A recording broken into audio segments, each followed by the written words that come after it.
السلام علیکم ګرانو دوستانو. نن به زه تاسو ته د افغانستان رشید خان په هکله باندې یو خبر درکړم چې رشید خان څلور کاله وروسته به افغانستان ته راځي، او بل به زه تاسو ته د افغانستان دغه راتلونکي څلور سیریزونه چې کوم غټ غټ ټیمونو سره به افغانستان لوبیږي دغه به کله او چیرته ترسره کیږي هغه به هم زه تاسو ته ووایم. ویډیو تر اخره پورې وګورئ، په هر څه به تاسو پوه سئ. نو راځم اول زه تاسو ته د افغانستان رشید خان په هکله باندې یو خبر درکوم چې رشید خان به که خیر څلور کاله وروسته افغانستان ته راځي، او دغه کال ته چې کوم اختر ده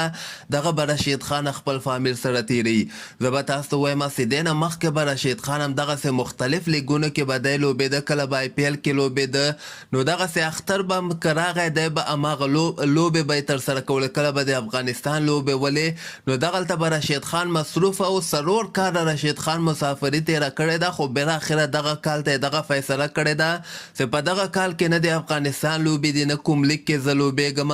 دغه T20 بلاس به هم که خیر 18 د جولای باندې ختم سي، او د رشید خان دوی ټیم یوه بله لوبه هم ترسره کړي. هغې نه وروسته رشید خان به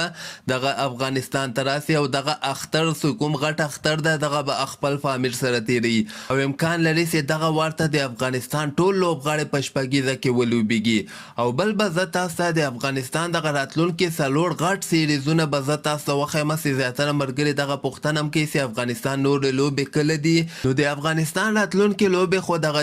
اګست میاشته کې له آیلینډ سره دي، خو چې کوم څلور غټ سیریزونه به افغانستان ترسره کړي هغه یو دانه پاکستان سره که خیر ترسره کیږي، یو دانه به سریلانکا سره ترسره کیږي، یو به استرالیا او بل به هندوستان سره ترسره کیږي. دغه دوه سیریزونه چې کوم دي دغه یو دانه خو افغانستان او پاکستان، دغه پاکستان وایي چې موږ به کال 2023 کې اپریل نه وروسته د دغه سیریز په هکله باندې بیا فیصله کوو، یعنی بیا به ور باندې فکر کوو چې افغانستان سره ولوبېږو او که ونه لوبېږو. خو دغه سریلانکا والا سیریز چې کوم ده دغه تقریبا کنفرم شوی د سریلانکا چې کوم خبر ورکړی ده چې موږ به افغانستان سره په کال 2023 اولنۍ میاشتې یعنی جنوري میاشته کې به افغانستان سره د FTP پروګرام 350 اوريزې لوبې ترسره کوو، او دغه لوبې به هم په سریلانکا کې که خیر ترسره کیږي. هغې نه وروسته بیا افغانستان او د پاکستان سیریز، خو پاکستان ویلي ورسې اپریل میاشته کې به موږ بیا دغه سیریز سره ګورو. خو دغه نور بقایا دوه سیریزونه چې کوم دي دغه یو دانه هندوستان سره ده، یو دانه استرالیا سره ده.